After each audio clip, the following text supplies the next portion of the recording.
Today we're going to talk about foam rollers. My name is Dr. Matthew Gloyn. I'm a chiropractor in Los Angeles, and this is Lita Lum, one of the Pilates instructors at Well Chiropractic. And foam roller is like a great tool that people can use to work on some tight muscles at home on a daily basis. Because stretching is great as well, but if you can't get to the spot that you're having a problem with, then foam rollers often can. So Lita's going to just walk us through some of the lower body uses for foam roller, and I'm going to let her go ahead.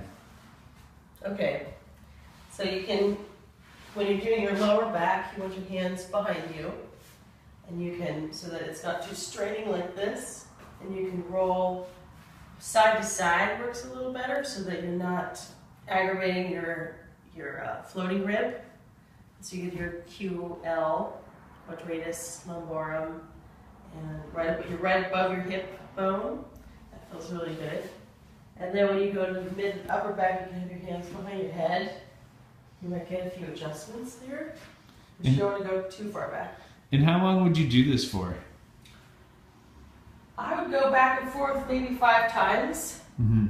I mean, spend as much time as you can, but you can just do a few going back and forth over the muscles.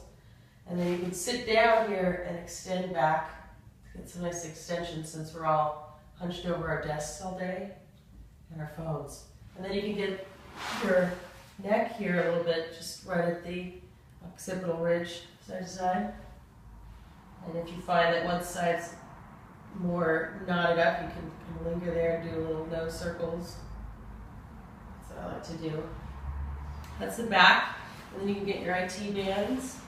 And your IT band is the muscle that really is your glute, your butt muscle, and as it extends, it goes all the way down the side of your leg and goes on the side of your knee.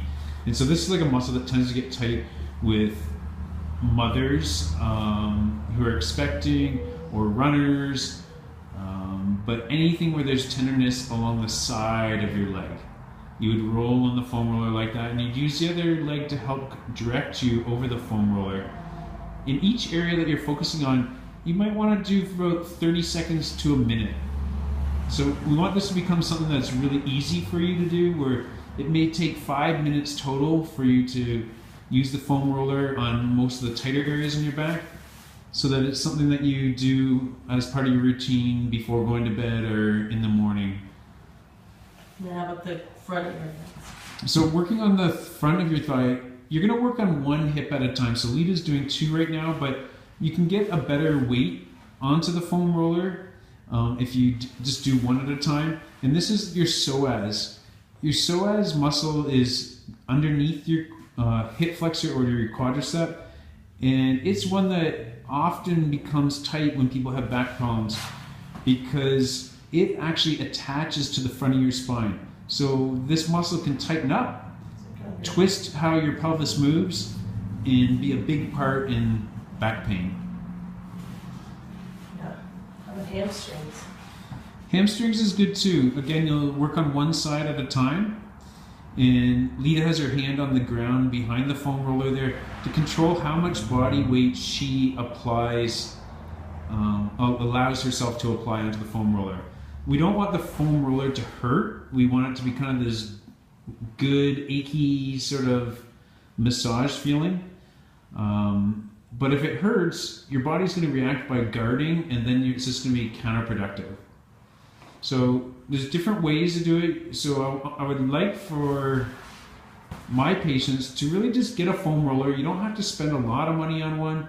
Something in the $20 to $30 range, which you can get at Amazon, amongst other places.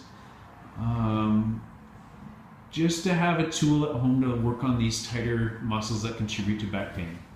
So that's the hamstrings. Now we're also going to have her lay flat on the ground, lengthwise, and this is just a really nice way to kind of just let your body lay over the foam roller and relax. And you can even get a greater massage or effect by just letting your legs go straight down and flat. And you might just lay here for a minute or two, and you can kind of rock from side to side. alternately, you can also put the foam roller horizontally and put it at the top of your butt, not under your back, because it would really hurt under your back. So at the top of your butt, you're going to now let your legs, you can do a stretch with your knee to your chest like that, alternating. And then after this, you can actually just put both legs flat. And so with most of us, we're getting a lot of flexion in our spines. And so the muscles in our hips get used to being in a shortened position. So we're trying to give our back a little bit of extension, which is what most of us don't get. And you just lay here for about 2 minutes. So this one's a little bit longer, but it ultimately just helps to open up the hip flexors and give your back that movement range that it isn't accustomed to. So I hope those few things that you do on here. Oh, and let's not forget the piriformis.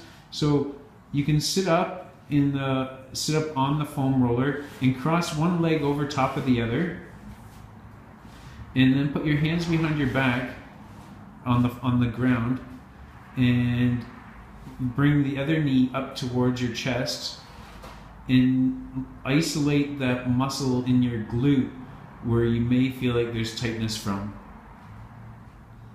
And again, we just work on this area through our glute for 30 seconds to a minute, finding wherever it feels tender and then moving on or wrapping it up. So thanks for listening to our foam roller demo. As usual, feel free to email us at info@livewell-la.com or check out our other YouTube videos.